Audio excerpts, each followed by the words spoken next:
about the article, or any thoughts about how I can persuade Marley to really embrace the love of tax law, because those are all good. Roberta, yeah. Well, I have some resources for you, Valerie, which I will share with you in terms of the love of tax law. But I did have a question about the memo. Yeah. So what I was hoping for in the conclusion, and maybe that wasn't the question that was asked, was whether ROLCA actually protects the creditors in an adequate fashion, or whether it doesn't. Yeah, So and that was not the question that I asked her. Okay. That's the question I have. Well, and that would be a good follow-up question, maybe either for Marley or for, if someone else has a research assistant, Roberta. I think that the where is it coming from and why is it in here was the question that I posed to her, and I think she did a good job of addressing that. Yeah, but I think our question is going to be, what do we do with it, right? So, right, because there's not really a parallel.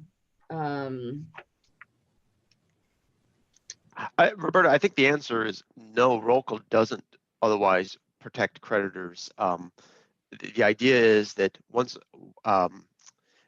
what this provision does is essentially allow for continuing liability even after an entity's merged into a limited liability entity, right.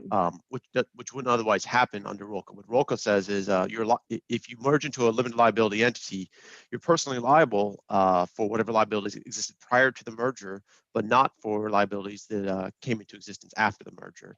Right. And that's pretty much consistent with what business lawyers think about in terms of limited liability and the consequences of a merger. So that this essentially creates a tail period of liability. Mm-hmm. I think the stakes are very low, and I'm not opposed to keeping it. It's just kind of weird. Okay, so the Oregon statute then would create a year even after the merger with the personal liability. Right. That yeah. Inconsistent with ROLCA. Yeah, and I think it makes sense to keep the Oregon provision, because what happens is you'll have lending documents that will say, you borrower and guarantor, you have to tell us if the borrower entity merges into something else. This really comes up with personal guarantees, right? That's the type of liability that I think is probably most implicated by this. And then the borrower doesn't tell the bank when that happens, and there's default, and eventually the bank figures it out. The question is, has the guarantor cut off its liability by creating this merger, in addition to sort of breaching its loan documents and not telling the bank about what it's done? I think a year is a reasonable period for the bank to figure it out that there's been a merger, because a lot of lenders will do annual reviews on their customers. So the idea that it's a 12-month review makes a lot of sense to me in the real world. How does the merger make the guarantee obligation, which is a contractual obligation, post-merger go away? That was my question.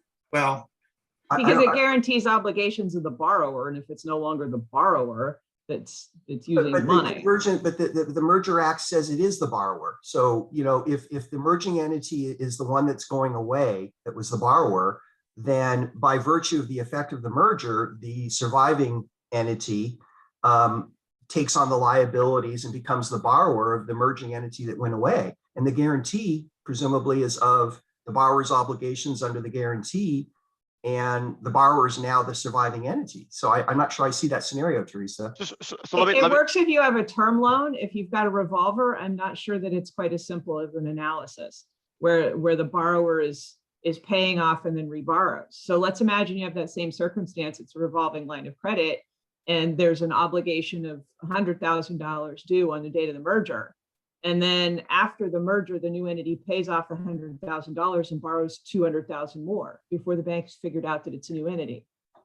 That's no longer the liability. Now, you're right, there may be a contractual basis to argue it, and I'd sure try as a bank lawyer, but I think that to avoid the issue, it's nice to have the Oregon provision. So you don't think 497(1)(c) would say effectively that, and same with 1A, 497(1)(a), those two collectively, the way I read them is even in that scenario with a line of credit, if it's reborrowing, the surviving entity is still the borrower under that contract.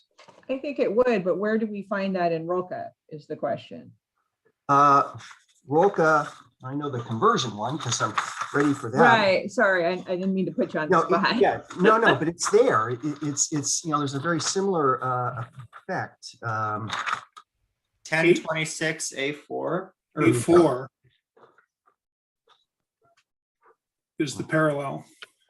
I mean, I guess it's still an obligation, even if it's been paid down to zero, because the revolving agreement itself is still an obligation. And look at it. Keep the guarantor on the A1. hook for that. And I would argue A1 says that the surviving entity is the borrower now, becomes the borrower. I wonder about what if you have a partnership that, let's say, does construction, and they go to Home Depot or whatever, and they're always grabbing stuff, and buying it, and it's sort of the company, or maybe they have an account there, right? And the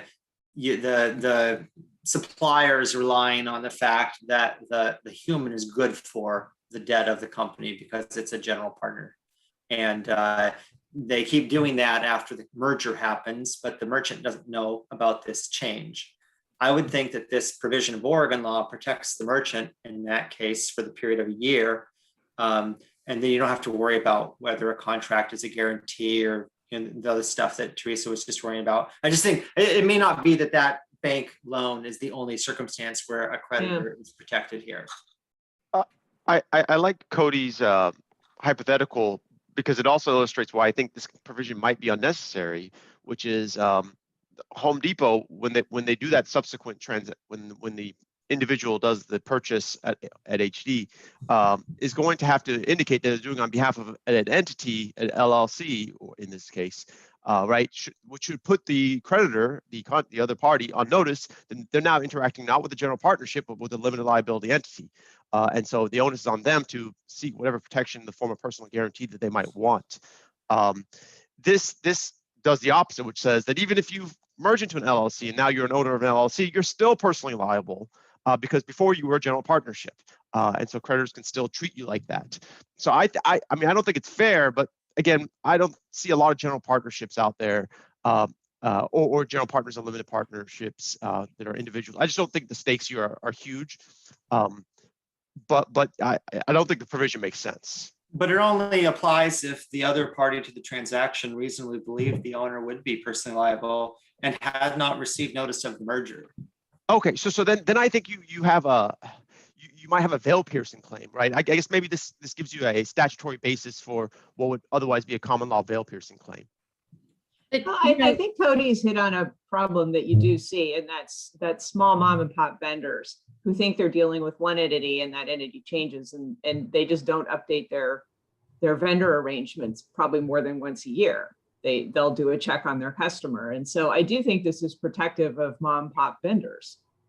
And really irrespective of the merits of the Oregon provision or the ROLCA provision, what I have to say about the memo, which did make it quite clear, and also the Associated Law Review article, is that Oregon legislature was quite thoughtful when they passed that bill, when they passed that provision. And so I think that's something we should take into account also. It wasn't just sort of a random thing. They really thought about what they wanted to do. So unless something has changed between now and then, I would lean towards keeping the Oregon provision. Yeah, and I think one of the things that we have decided is to the extent that we're aware of clear policy determinations, that we try and respect those. And, so my thought is that we keep that provision, which may be more protective, right? But that reflects a policy decision that the legislature made. From my perspective, it's kind of sad because in many cases, you would do conversions and mergers and what have you to create that limited liability. So you would often you would see general partners or limited partnerships merged or converted, well, all of these apply the same, into an LLC to kind of cut off that liability going forward. And this rule favors the creditors and says, well, you got to wait 12 months after you do that. Or give them No, or notice you of could the just tell merger. them. Yeah. Yeah. What was that? I'm sorry. Or You just no- give notice of your merger. Well, That, you know, that would cut off the tail period. and another thing is maybe the legislature would have a different view now than they did then. And so we should, I think, highlight that in our, whatever it is, transmittal memo, that because we thought the legislature really thought about this, we recommended keeping it, but the legislature might want to revisit for the reasons that Jeff spoke out. Right. It's just so easy for somebody to cut off their liability under this. All they have to do is put together a little 1-paragraph email that they send to all their vendors that says, hey, we just changed our entity. We're now an LLC. Boom, done. Well, so why even have it? And actually, and just to add on to Mosen's last comment about not seeing many general partnerships out there, we don't see many general partnerships, but frankly, I don't know many other than, you know, 2 kids going to do their lemonade stand. But, you know, I don't see those general partnerships ever merging with any other entity. They may actually form an LLC, but they're not merging. I just don't see a general partnership doing anything. Yeah, But I would I would agree say with, what happens, they don't merge, you do conversions now. And you do Or see a just- lot of general partnerships and limited partnerships doing the conversion. And by the way, it's the exact same language when we get to conversion. So we're really talking about conversion as well in this case.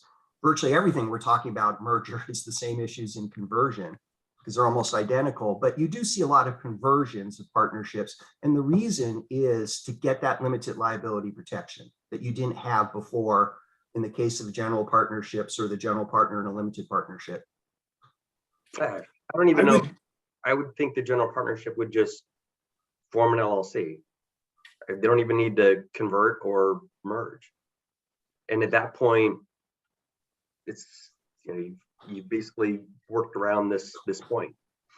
Yeah, I mean, Jeff, I think I'm persuaded by what Teresa said. I mean, if the statute wasn't already written this way, I would never think of including a provision like this. But given that this provision exists in our statute, our current statute, I don't see a whole lot of harm, because it doesn't undermine the purpose or aim that you're describing, which is that general partnerships convert for the purposes of getting limited liability. Nothing in this statute prevents that. What this provision says is, if you want that, you also have to give notice to your creditors so that they don't get duped into transacting with you on the misconception that there's still personal liability of the owners for the business's debts. Right. All you have to do is give notice, and then you get the benefit of limited liability. That you know, and I'll add, if you don't, right, and you dupe your business partners into thinking they're still interacting with the general partnership, and you're personally liable for the obligations of your business, right? That business party has a claim for veil piercing against you, right? All this to me does is create perhaps a statutory basis for making a common law veil piercing claim.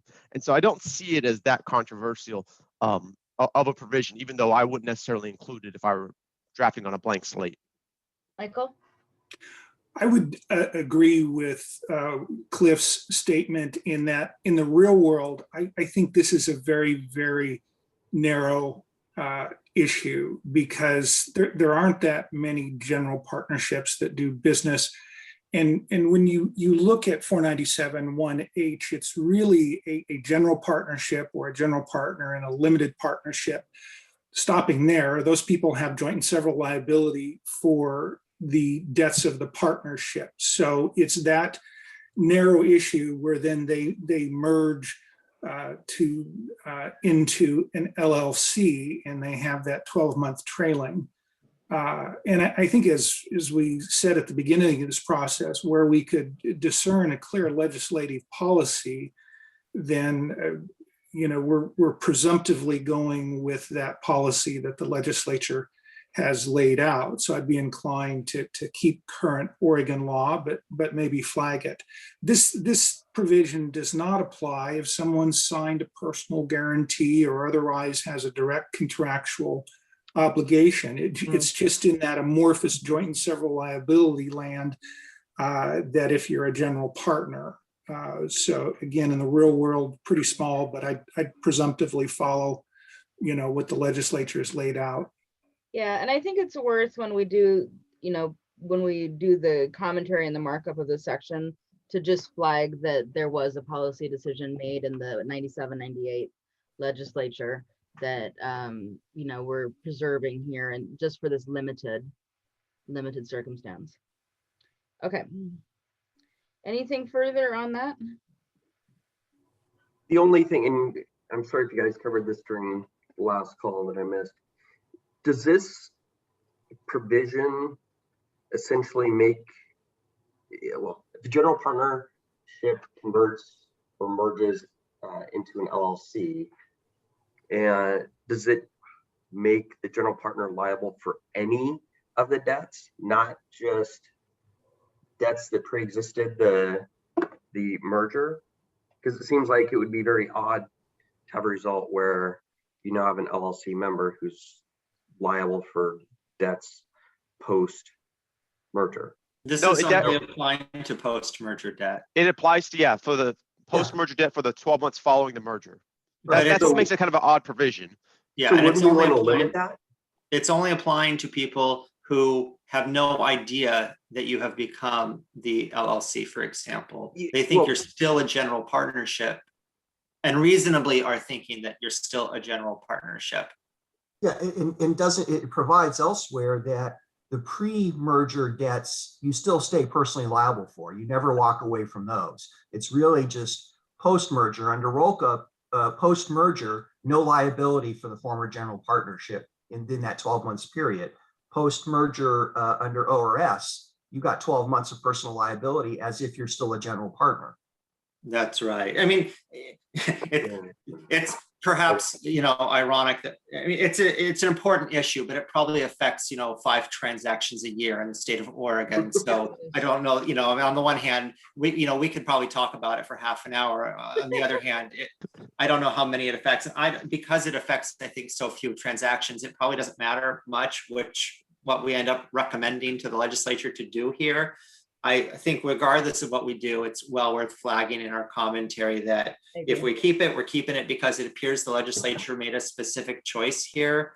And if we don't recommend keeping it, then we should say, nonetheless, it looks like you guys made a choice here 20 some years ago, but we think that it's such a small number of transactions, it's not worth it. Well, and I would add, if I keep it, we would add in the commentary also, not only we're keeping it because of policy, but also point out that it's curative. All you have to do is give the notice. It's kind of what Mosen said to me. Give the notice and you cut off that 12 months. And so there's a curative factor here. It's very easy to avoid if you're very few general partnerships, if you are that lemonade stand or whatever your thing is, next time you go out and get something on credit, just let them know, hey, we're now an LLC or now we're a corporation or whatever it is. You change your credit card so it says corporation on there or Inc. or LLC or whatever, and then you've inherently given notice to your merchant. So do we want to take a vote on keep or not keep? I was gonna say, I'm in favor of it. I mean. Okay, so all in favor of keeping? How about if you don't care? Abstain. Abstain is It's a called totally fine abstention. answer. That's the Okay, parliamentarian. rule. anybody strongly opposed to keeping? All right, so we will keep, but with the note that was just mentioned. So there will have to be some kind of language added to some part Yeah. of 1026 of RULCA to carve out this exception. Yeah, and so we'll put a note for Sean, just saying that we've thoroughly discussed this issue and suggest he figure out a way to get it in. So, okay, so I think that takes us to 1031,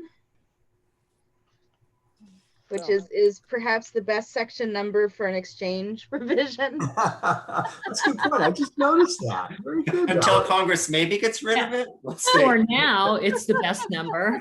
Who knows what?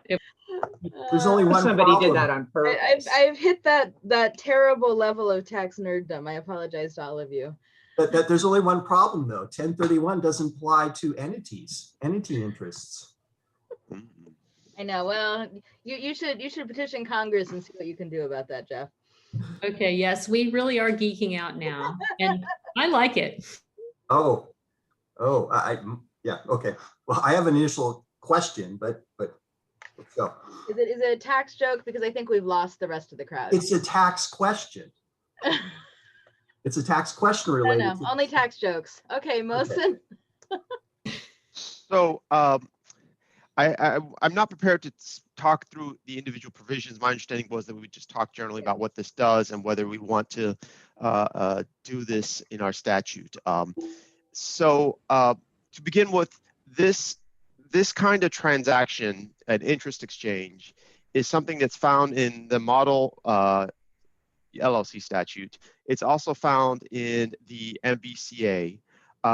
However, it's very uncommon in actual state statutes. And I can say from both my practice experience and my academic experience, it's a very uncommon type of transaction in practice, in part because most states don't have a statute that authorizes this kind of transaction. Is it a chicken-egg situation? Yes, but the reason that we have a chicken and egg situation with respect to interest exchange transactions is that all an interest exchange does is allow parties to consummate what can already be consummated through a reverse triangular merger.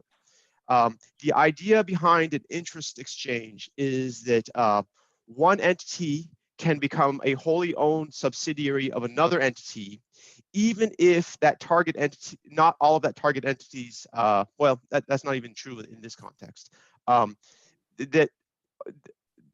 The idea is essentially that you can already accomplish this through a merger transaction where the acquirer forms a new subsidiary and has that subsidiary enter into a merger with the target entity surviving the merger. And so this just adds kind of a bell and whistle to do that directly, when in practice, practitioners are already accustomed to doing the exact same thing with a reverse triangular merger.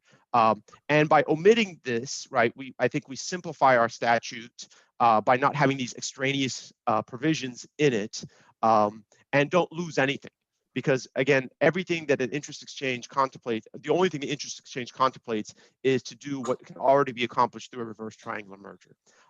So for the sake of just simplicity, I would propose excluding this because we literally lose nothing. But if we include it, we have additional statutory language that everyone has to live with, and then we will also have forms that would, in theory, have to be accepted by the Secretary of State in the event someone wants to actually engage in an interest exchange. Mohsen, are you trying to end our 3-hour meeting by 10? Is that what you're trying to do? Well, no, I thought we'd go on to convert. I actually thought today's meeting was going to be primarily about conversions. I thought this would be a relatively short discussion. Washington is the only other state I looked at that they adopted ROLCA, but they didn't adopt the interest exchange concept.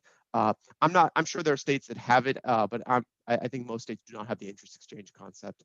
And so I don't see a strong argument for us adopting it and plotting through these provisions. Hey, Mohsen, would you maybe explain for the non-tax lawyers on this call what a reverse triangular merger is, and most importantly, the importance of it under 368 of the tax code, and the fact that it essentially means it's a tax-free transaction?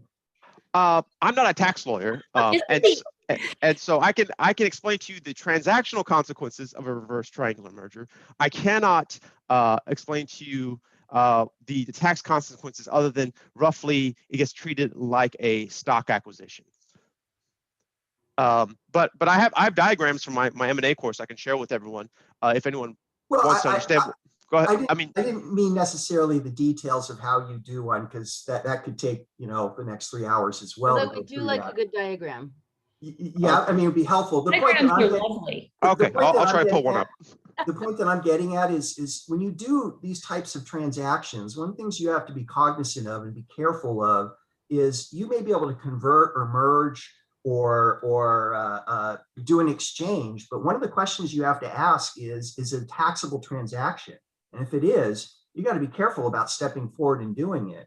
And essentially what Mohsen has identified is a reverse triangular merger is a type of merger that's identified in the Internal Revenue Code that effectively says if you do it properly, it's a non-taxable transaction. And that's terribly important.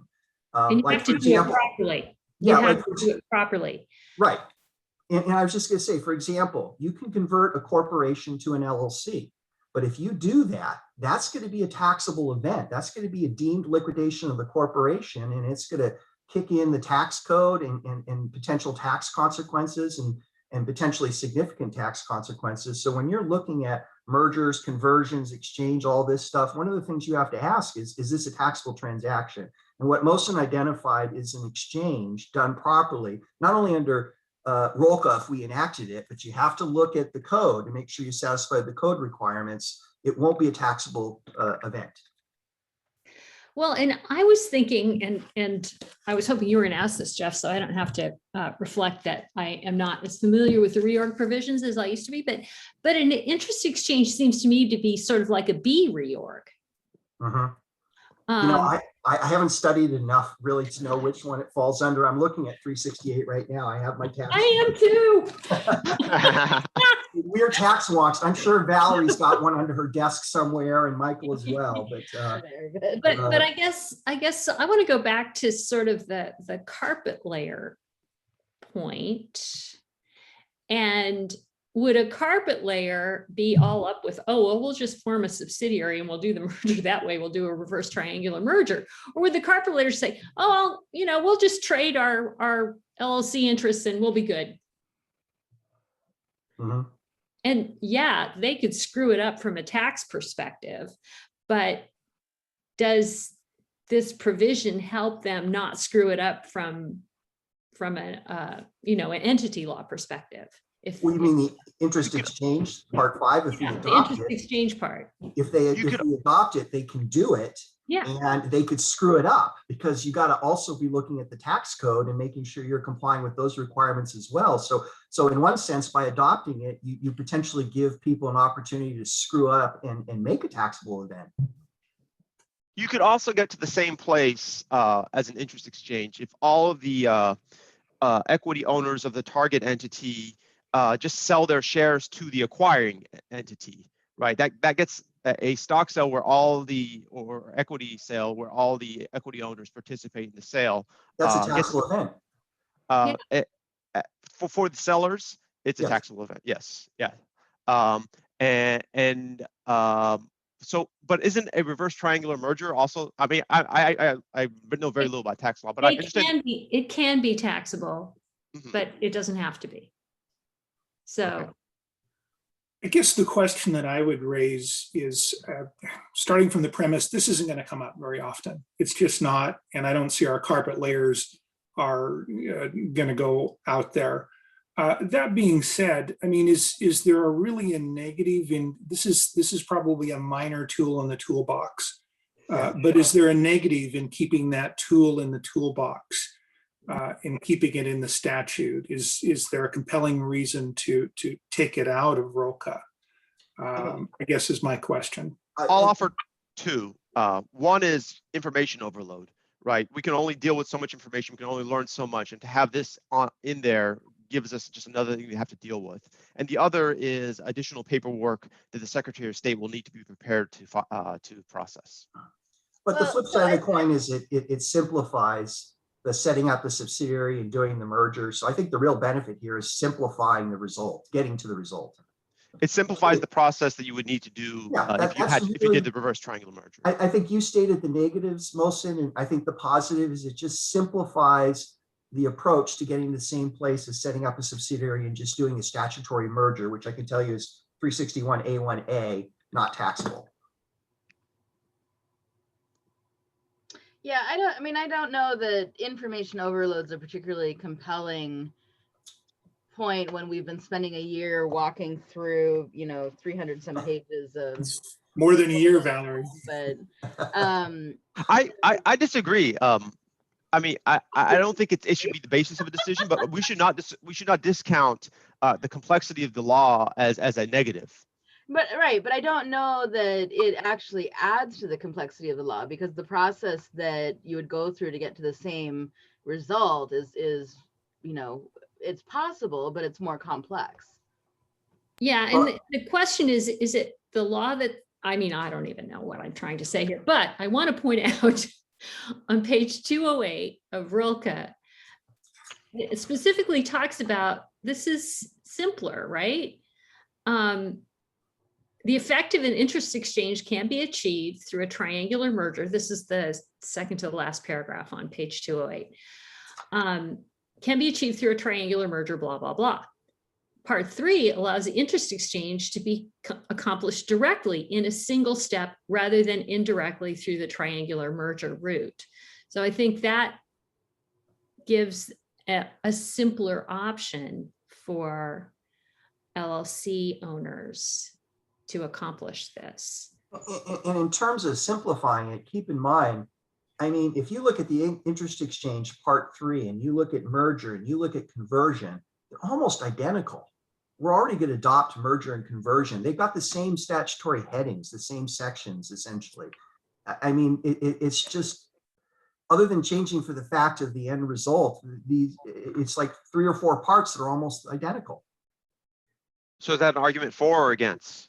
Well, for, in the sense that, I mean, again, if you're going to have to master conversion and merger, you're pretty close to already mastering the exchange part, because it's so similar. Yeah. I mean, I like bells and whistles. I mean, yes, this is another one of those things that it's a rarity, you'll use it, but and maybe some of us will do it 1, 2, 3 times in our career. It's such a rarity, but it's nice to have the tools. Well, and I guess what I find compelling is Roberta's point, where you say, okay, here's our carpet layers, because yeah, I mean, we could do this using a different mechanism. We could do a triangular, reverse triangular, but it gives them another way to pick up the code and say, okay, well, we can exchange our interests, as opposed to the multi-step process. So I do think that that's compelling, in that it adds another screwdriver to the toolkit. And the analogy I would make to that toolkit is, I know every time I get into my toolbox, I just have to dig through everything to find what I'm actually looking for. You just need one of those wall things that has like little hooks. If you're super organized, that works. No, If you're like me, everything goes in a big box, and then you pull out the box and dig through it to find that one little thing you need. Right. It's a Swiss Army knife, Mosin. It's all there. I would pull it out. I would welcome the input of our other transactional lawyers on the call as to their. Yeah, David, what do you think? So I sort of agree with you. I think it'd be another sort of screwdriver in the toolkit, but I also would struggle a little bit from a transactional perspective is when I would use it, as opposed to a conversion or as opposed to a merger. And I think I would end up being confused to some degree, but I don't have any opposition to including it though. Teresa?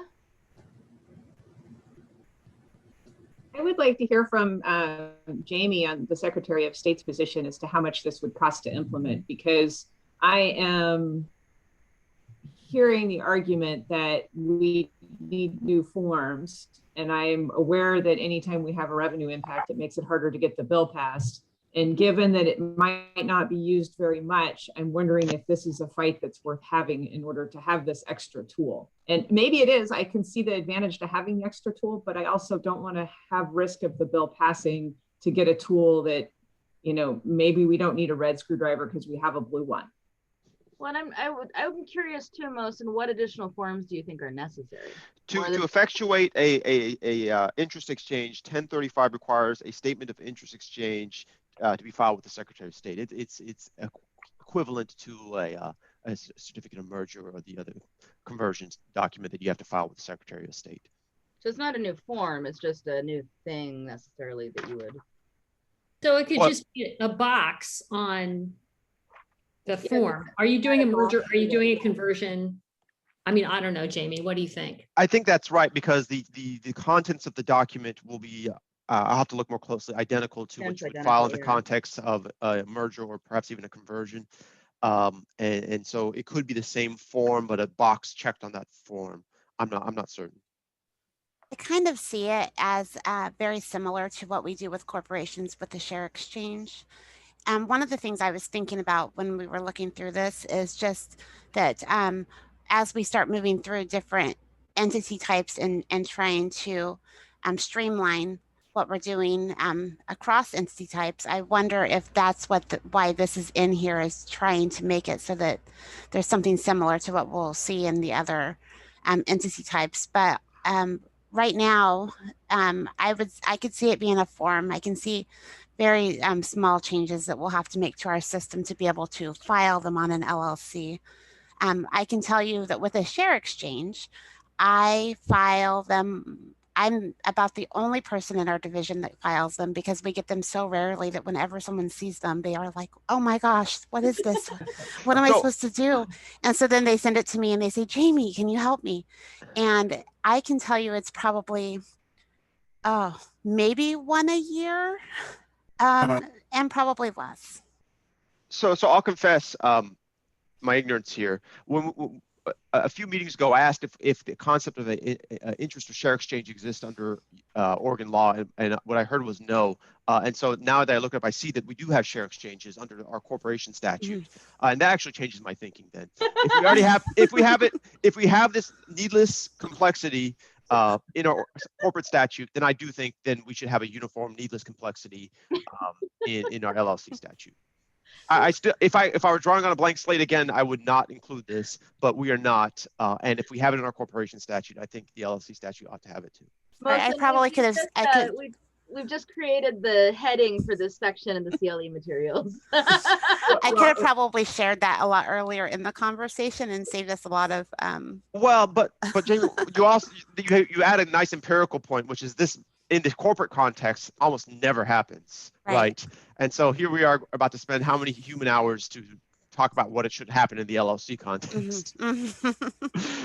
So if the consensus of the group is that we should include this, then I would ask that we table the discussion until next meeting so I can prepare and move on to conversion, which will well prepare us to talk about this, because we will have talked about mergers, and conversions are essentially identical, and as we'll see, interest exchanges are essentially identical as well. Well, and can I just add something about the forms? There's not only the statement of conversion or exchange, there's also the statement of abandonment. There's that one section, so there's two of them. I can see where we could have one form, check the box, merger, conversion, exchange, and abandonment. One abandonment form, check the box for which type, conversion, exchange, merger. So we could probably simplify it down to two forms that fits all three categories. Good point, Jeff. I'm always for trying to find ways to make things easier. You know, it's conversions and mergers with our filers is the same thing. I mean, those are the questions I get all day long. So of how to file them, or what am I doing wrong, or why is this not working? But you know, anything that we can do to make that process a little easier is always, I'm for it. Yeah, and just going to Teresa's point of, you know, cost, which we always do have to be cognizant of. If we're already doing the form, you know, if my approach is right, one form for all three categories, if we're already doing it for merger and conversion, it shouldn't add to the cost to, you know, use that form for the third category if we adopt it. I mean, we're already bearing that cost to do the first two. We're gonna have to update those forms for merger and conversions. One form to rule them all. Okay, well, so I did not tell Jeff and Michael that they needed to be prepared for this session. So you are off the hook. I am, because I wasn't, based on our emails last week, wasn't anticipating we'd be getting there today. Right. I hate to throw myself under the bus, but I got up at 5 o'clock this morning to get ready. So I actually have gone through it. But I was going to say, one of the things I did not do is I did not coordinate with Michael. He doesn't know that. So we have not coordinated at all and who's doing what and what have you. But I mean, maybe we could start some of it. I don't know. Or we could wait. It's what everybody. I can throw out another option here, which is that if you want, we can talk about section 11, which is very short. It was my section. Oh, okay. I think we could knock that out today if you have extra time and yeah. Why don't we knock out section 11? It looks like it's only a page and a half. Wait, can I ask a question? What was the outcome on the exchange? Are we moving forward with that, or have we decided? I think what will happen is at the next meeting, I will do a painstaking step-by-step discussion of each section, and we'll adopt it. Okay, I'm all okay. in I mean, is favor of that, the painstaking Valerie, steps. that's the consensus, is we're going forward with it? I think so. Anybody strongly opposed to that?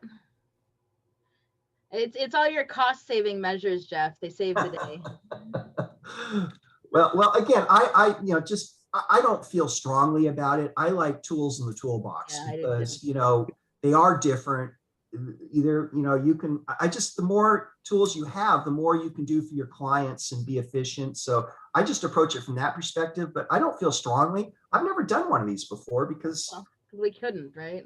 yeah, I've never done a corporate one. I've just never done one. I'm approaching it from the perspective, more tools in the toolbox is better than less in terms of flexibility to maximize what you can do for your clients. That's the only way I'm approaching it, but I don't feel All right. strongly about it.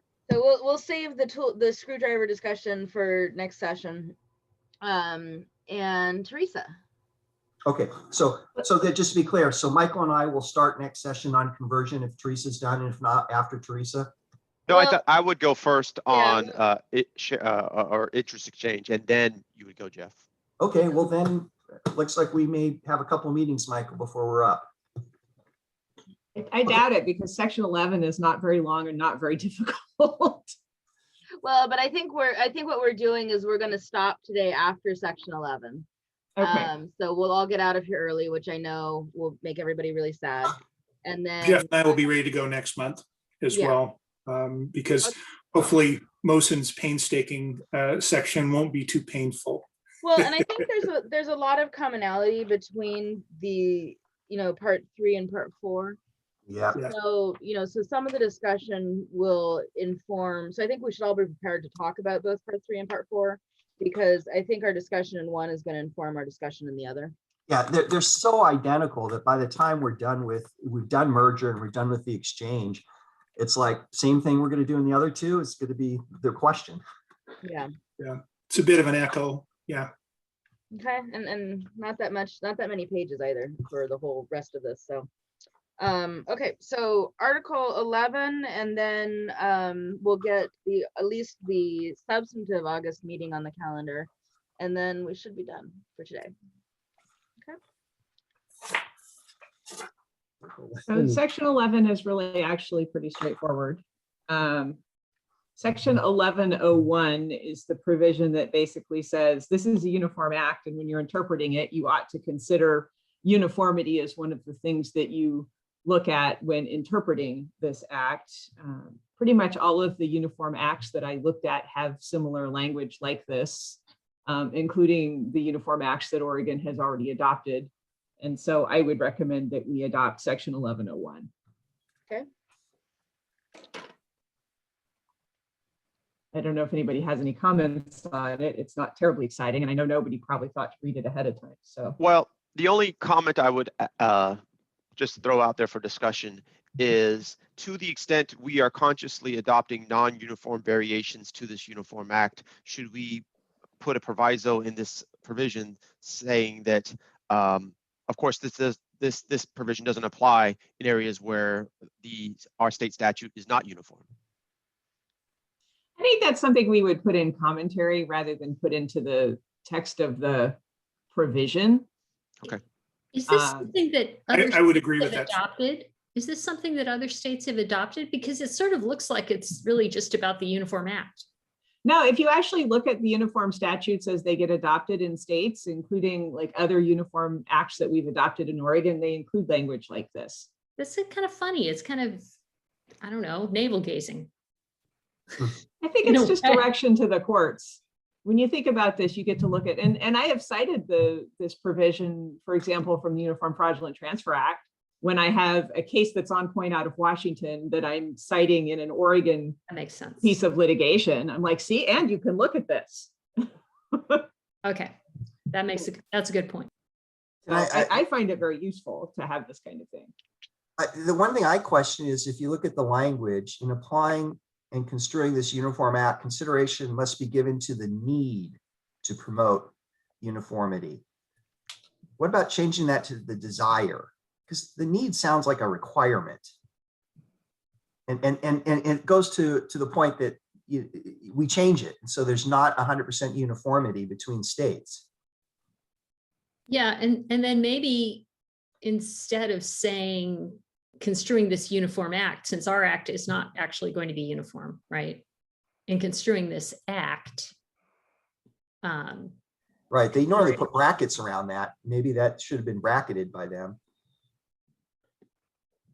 to reflect that it's our act, not the uniform Yeah, act. right, exactly, And exactly. in construing this act, consideration must be given to the desire to promote uniformity. Yeah, this is a poorly drafted provision. Yeah, I suggest we just use the ROLCA language and have our comment that says, you know, the exception for where we're different from ROLCA. Yeah. So for example, if you were to look at a similar provision in the Uniform Fraudulent Transfer Act, which I recognize in other places has already been replaced by the Uniform Voidable Transfer Act, it has language that says, you know, ORS 95-200 to 310 shall be applied and construed to effectuate its general purpose to make uniform the law with respect to the subject of. And I'm okay with that. If you don't want need, we could put, you know, given to effectuate its general purpose. I like that just as much desire. I don't like the word need because it sort of makes it a requirement. Yeah, I like that language, Teresa. And this is really stating an intent. It's not trying to create really write a law or something that is enforceable. It's really just Right. stating an intent. That's why I don't like the word need. Yeah. So, I mean, I'm not hung up on need. I think the concept is very useful when you're trying to actually litigate a case over the meaning of the statute, because it allows you to cite cases from other places and say, look, you really ought to pay attention to these, Judge. But As well as the Um, history of the Uniform Act, you know, and yeah. all the notes. But given that we do have some non-uniform provisions, I think the general purpose of uniformity of the law probably makes more sense here. So, any other comments on this section? One thing I could do is the commission's done a bunch of uniform laws, and I'm sure, Teresa, as you said, that there may be some that exist. I could check with Lane specifically because he's done so many, just to see what he thinks about having that particular language from the uniform laws. And he's on the Uniform Law Commission. He's one of the commissioners. So I'm just curious if that's worth me just checking with him before we make a final decision. Well, I think we already know that Oregon's adopted this or a similar provision with respect to other uniform acts that we've adopted recently, right? Yeah. I don't know about recently. I'm not sure. Teresa, do you know the answer to that? I'm trying to think of some of the ones that I looked at. I know I looked at judgments, foreign judgment provisions, because I know there's some uniformity there. And they all had basically similar Okay. language. It wasn't identical, but the idea was, you know, this is a uniform act. We're intending to interpret it in a uniform kind of way. So So, it would be nice to see, I mean, I like what Teresa brought up in the Fraudulent Conveyance Act, but it would be nice to see some of the language that has been used, and then maybe we can pick and choose from what some other statutes have used. you know, I'm looking, I just pulled up while we were talking, the Uniform, Foreign Judgment Act. And it uses the same language, shall be interpreted and construed in order to effectuate its general purpose to make uniform the law of the states which enact it. So I'm wondering if the legislative councils kind of made a decision that that's how they want to say this. That would not Which is surprise okay. me. Yeah. Yeah, that's good, actually. So I'm gonna, the sections that I was looking at is 95-300 and 24-165. On this kind of language. So if we want to kind of point out to legislative council that we'd like language similar to that. Yeah, But I certainly think the concept is useful to have there. sure. No, that makes sense to me. I did find That sounds something good. similar in our notary. I was thinking about Rulona. That's one of our newer Yeah. ones. Yeah. So it's ORS 194.830, and it looks to be very similar to this wording. Does it And use that's that something same that we language? do have. Does it use that same language, Jamie, that is in the other two that Teresa? It says, in applying and construing ORS 194.800 to 194.835, consideration must be given to the need to promote uniformity of the law with respect to its subject matter among the states that enact it. Basically exactly the same language. Yeah. Yeah. No, that's the same language in 1101. Yeah, so we'll just Mhm. flag it for Sean, just Yep. saying that, you Yeah. know, we want that. And Sandy, I mean, I generally don't have a problem reaching out to Commissioner Shetterly. I think the more input from him, the better, but I just don't know it's necessary here. No, no, I think you're right. I think the fact we found that LC has worked it this way makes a lot of sense. Yeah. So I think we'll defer to them, but keep the concept. Yeah. And actually, I'm really glad, Jamie, that you pointed out this notary provision, because I think it's going to be useful when we come back and talk about section 1102. Okay. Which, if it's okay, I'll move to that. Any more comments on 1101? Teresa, I was just wondering if you looked at Delaware's 1101, which I did not. it's just got a lot of other provisions that I think some may be covered in the fiduciary duties section of ROLCA that we've already adopted, but I think it may be worth taking a look at it because it's fairly lengthy statute on just construction and application of the chapter and the Limited Liability Company Act. Well, I can do that, but I will have to do it for next time. Yeah, that's fine. Okay. I mean, And leapfrogging over to the Washington statute, I think it looks like there are some corollaries in RCW 25-15-801 to some, but certainly not all, of which you see in the Delaware statute in 1101. So, and Washington is focused on construction, not necessarily uniformity. So but it may be something we want to look at. I think there's maybe some points there that it'd probably be best covered in this Article 11. I just typed in the comment, but I just ran a search on Westlaw, and it looks like there's 14 different Oregon statutes of all kinds of education law and all kinds of things where they use this need to promote uniformity in construing the statute. So just, I mean, you know, I'm happy to kick it to legislative council, but it seems like it's passed muster, 14 times already. I'll have to pop out of here in just a moment to go to the school bus stop.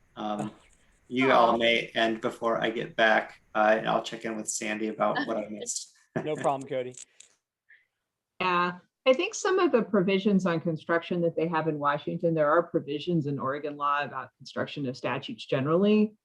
And so I don't know that we would need to add them here unless we want to do something different than what's already sort of Oregon statutory construction. And that to me seems a little bit beyond our mandate. Teresa, the one that I'm looking at that is common in both Delaware and Washington, it's the one that says is the policy of this chapter to give maximum effect to the principle of freedom of contract and to the enforceability of limited liability company agreements. I mean, that sentence is, I think it's almost verbatim from Delaware. I think they probably drew it from the Delaware statute. And so that might be something in this article to consider.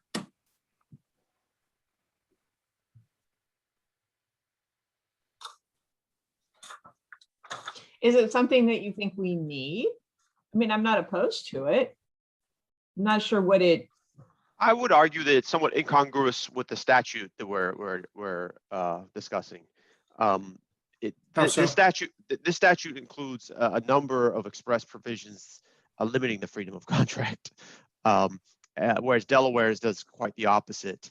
And so, to the extent we include this provision, although I may be in favor of personally, it's not what this statute says.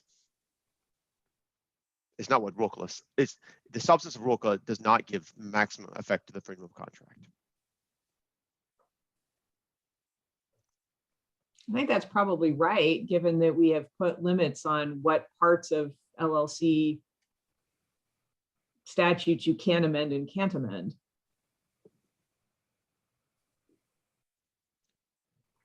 I think subject to those exceptions, which frankly, I think in a large extent are pretty narrow, I think ROCA is based substantially on freedom of contract and what the parties can put in their operating agreement. Well, where this does the most work in Delaware law is with respect to limitations on common law fiduciary duties. And ROCA does include express provisions limiting the ability of contract parties to limit or restrict common law fiduciary duties. And so in that respect, it's incongruous with Delaware law and what this language does in Delaware law.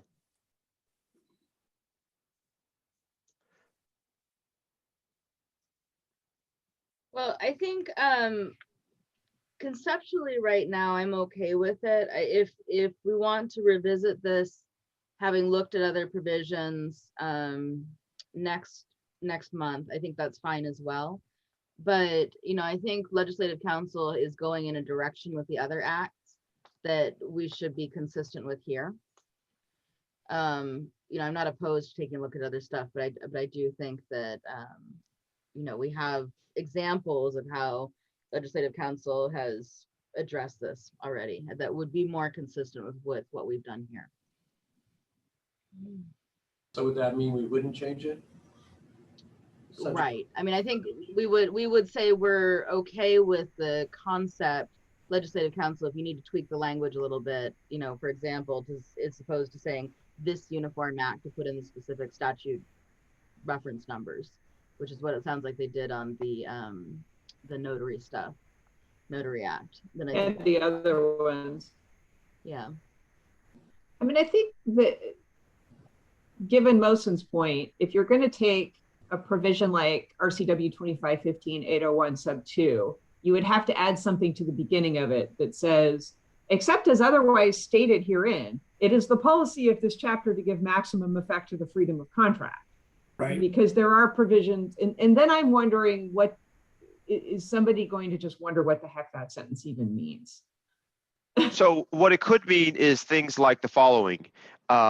First, that to the extent there's a liquidated damages provision in an LLC operating agreement, and Oregon has common law restrictions on the enforceability of liquidated damages, this provision can be read to mean that those common law limitations on the enforceability of liquidated damages should not apply to an LLC agreement, because the policy of the statute is to give maximum effect to the freedom of contract, and there's nothing in the statute that limits the enforceability of liquidated damages provisions. I'm sorry, I think I may have missed something here, but why are we talking about adding the Delaware provision to this act? We're not. It's just Cliff mentioned that it was worth taking a look at. Well, and I understand the sentiment, because as a transactional lawyer, you want to be able to draft a contract, and you want that what you draft to be enforceable, right? And so this provision says courts don't look for a reason to not enforce what we agreed to. Enforce what we agreed to. I perfectly understand that sentiment. That's just not what the statute is. Right, exactly. And yeah, okay, good. Okay, so moving on. Okay. Section 1102. This has to do with the Electronic Signatures and Global and National Commerce Act, which I have to confess I'd never even heard of before reading this section.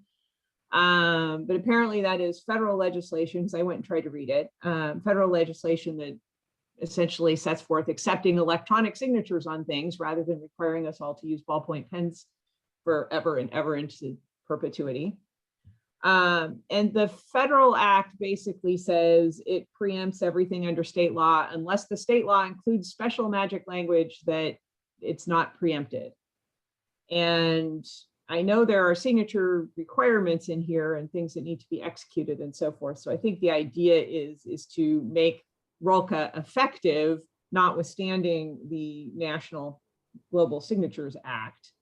And One of the questions, sorry, go ahead.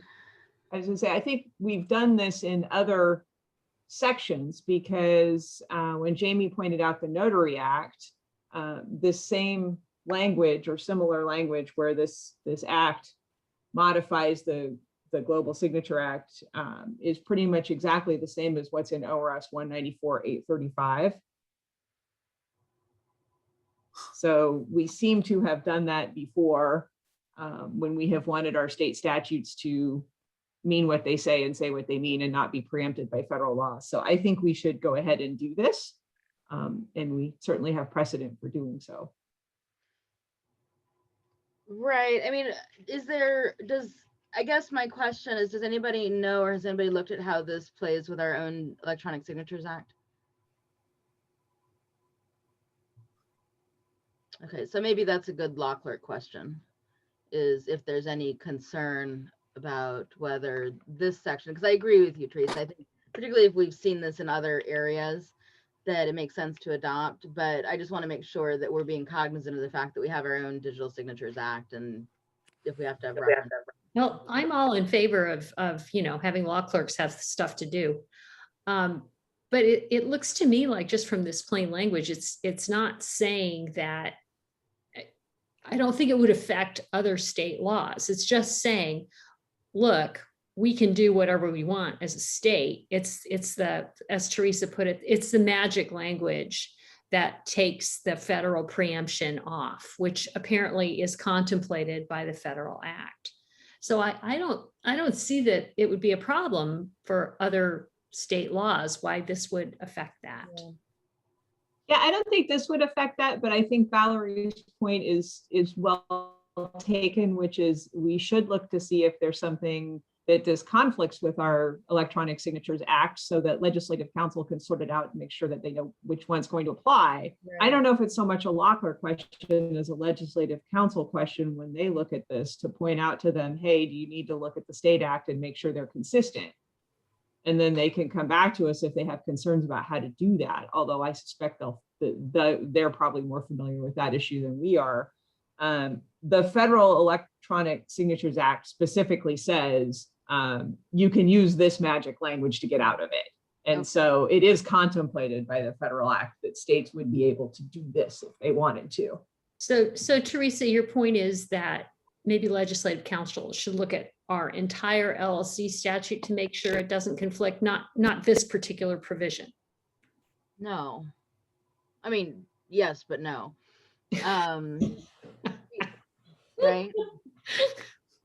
I mean, because I think we've been going through to the extent that there are things that are identified, conflicts between different provisions of this act and other areas of state law that we're conversant in. I mean, that's the point of having people in so many different areas involved with this project. But with respect to this section, I think just flagging that, for Legislative Council, that, we just want to make sure that there's no issue with our Electronic Signatures Act that would require updates either to this section or to that act to allow us to sign things electronically. I mean, that's, I put it in the notes. Our Electronic Signatures Act is ORS 84.013, and it's in there. If anyone wants to take a look at it, 84.013.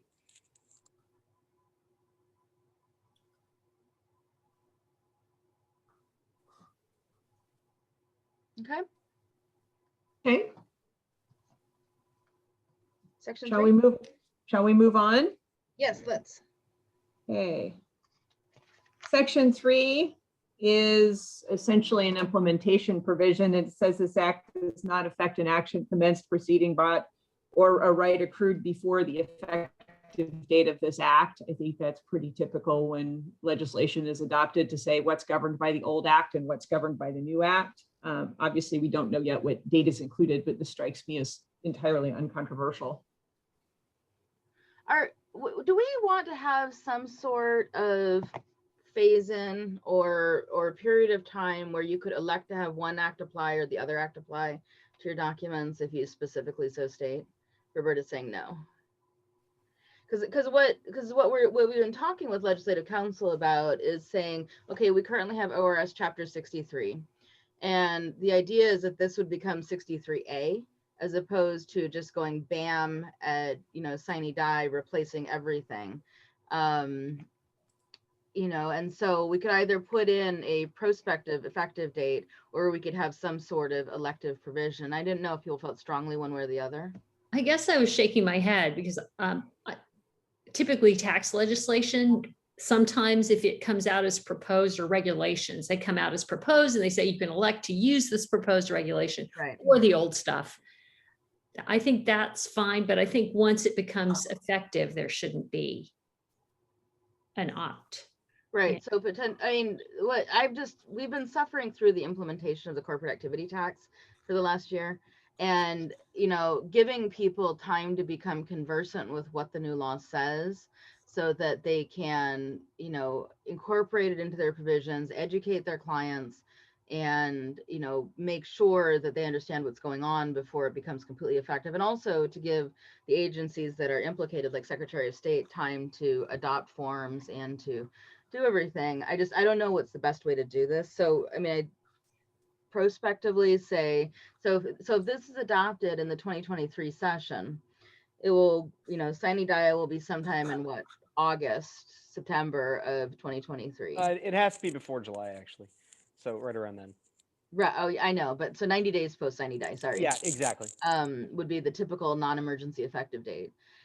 Yeah. And so then we say, okay, you know, so that'll be September, August, somewhere in there.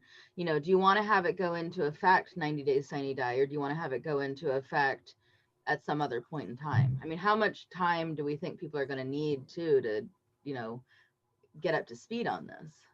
Because it's a big change. Well, Would look, it make, I'm sorry, go ahead. I was gonna say, would it make sense to have it go into effect the first of the following year? Are there tax reasons why having it be effective the first of the year would matter? I mean, I guess this is all new corporations being formed or people who want to switch over to this somehow. But I thought that mostly stuff became effective January 1. Susan's nodding her head. Right. I would think it used agree to with be that. Legislation went into effect 90 days after session. A couple of years back, they switched it out so that everything goes into effect on the same date, unless there's an emergency clause or prescribed effective date. So the default is January 1 of the following year after session. And so that gives people time to gear up, get things in place, figure it out. People become aware of it. So for what it's worth category, it seems like for the kind of thing you're talking about, that might make most sense. Yeah, So I would agree with Susan. I think the business section would certainly want to put on a seminar on the new Limited Liability Company Act to try to get a broader section of the bar up to speed on the differences in the new legislation. Oh, absolutely. I mean, I think we need, and that's what I'm just concerned about that. And so, Jamie, what is Secretary of State going to need time-wise to as sort of a runway for this? I feel like January 1st is a good place to, you know, I think that's a good time frame for us. That gives us basically, once it's passed, that gives us 6 months to get something into place. And I think that the biggest thing is, you know, there's forms, there's very little that I have seen so far that's going to be changes as far as our systems. So I really feel like that's plenty of time to do that. And then also use that time to do outreach and making sure that everyone is aware that there's changes. Mm-hmm. You know, I think as far as additional forms, the main one that I think is going to be both a conceptual and sort of a process update is going to be this apparent authority statement. So Can we, I'm still sort of stuck on Valerie, your point that whether LLCs could elect to use the new statute or the old statute and for what period of time that's going to be.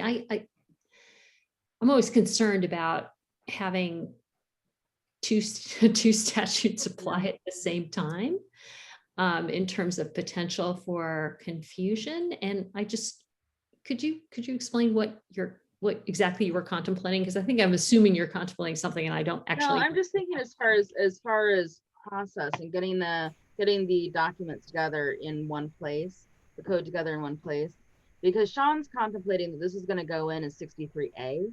So as a complete separate chapter to the LLC, you know, to the ORS. And so we would still have chapter 63. So there would have to be a point at which you would say, okay, either, you know, you phase in one in and phase the other out, or you pick a date and you pull the trigger, which is more typically what they'll do in the tax world, right? And so I just want to make sure that we'd had a chance to discuss that issue.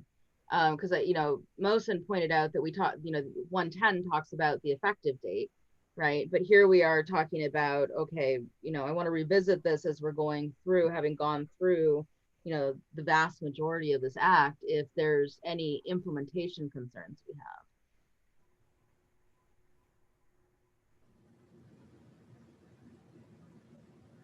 Speaking as a non-transaction lawyer, or few transaction lawyer, I think it's a lot easier to understand if you just have a cutoff date. Yeah. As of January 1, whatever, the new statute applies and the old one doesn't. When you have phase-ins, I always find them difficult to understand. The only phase-in that 110 contemplates is that once the statute has been passed, but before it's become effective, an LLC can choose to be subject to the new statute, even though it's not effective yet. But then after a certain date, all LLCs lose that election and the statute's effective, and all LLCs are subject to the statute at that point. Yeah, so I think, you know, as we're, because the provision that talks, so 1105, you know, talks about repealing the old act, right? Right. And so as part of this act, do we say that, you know, we are, so when they go, I guess from a practical perspective, I'm thinking of printing, right? And so when they go to print the bound versions of the ORSs, which I still like to have, because I'm old, that, you know, do they print chapter 63, or is this just replace chapter 63? I think that's a legislative council question. I don't know the answer to it. Right, but that's why I think we flag this for Sean, and we flag section 1105 for Sean, and say, what does implementation look like from your perspective? Susan blinked into existence, so I think she has a point to add. Thanks, Valerie. I was just going to say, reiterate what was just said, is that I think it's a question for Legislative Counsel's office and how they like to deal with it, because they've dealt with other uniform acts and how you decide whether you're going to replace it, eliminate it, what is the time frame, lead-in time to try and transition the two. So I really think it's a good conversation to have with LC's office when you get there. Okay. I'll just add, I'm looking at the, you know, we used to have a chapter 68 uniform partnership law and chapter 69 limited partnerships that have been replaced by 67 and 70. Yeah. And 67 partnerships just doesn't deal with it. And 70 limited partnerships, 70.605 just has a flat cutoff date of July 1st, 1986. So that's what they did in the other two acts when they got replaced. Back in 1986. Back in 86 is when the Limited Partnership Act, which was originally chapter 69, that got repealed and replaced with 70. And it just says any limited partnership form on and after July 1, 1986 shall be governed by this chapter. Interesting, it says after July 1. Oh, any limited partnership form before July 1, 1986 shall be governed by this chapter except as follows. And it has to deal with the name change and other esoteric stuff. So essentially it does create, for when they switched over the limited partnerships from the old to the new back in 86, it just created a cutoff date of July 1st, 86. Doesn't seem like 35 years ago, does it? No, no. And it's going to be maybe another 10 years before we get that one done. Sorry. So maybe 45 years. Okay, so we'll just have a conversation with Legislative Counsel about this. But Yeah, I think that's smart. I think your I think points that are all makes very sense. well And that was actually my recommendation for section 1105 and 1106. My notes to this is we should just leave this to Legislative Counsel to figure out. Because they're going to tell us what they want. Yep. It looks like they've got brackets around 1104. Yeah, let's talk about 1104. 1104 is a severability clause, and the comments to section 1104 say include this section only if the state lacks a general severability statute. And Oregon does not lack a general severability statute. It has one, which is ORS 174.040. So I don't think we need 1104. All right, works for me. Any discussion? Good. And that takes care of section 11. You are a rock star. Thank you. What was that? What is our current severability statute?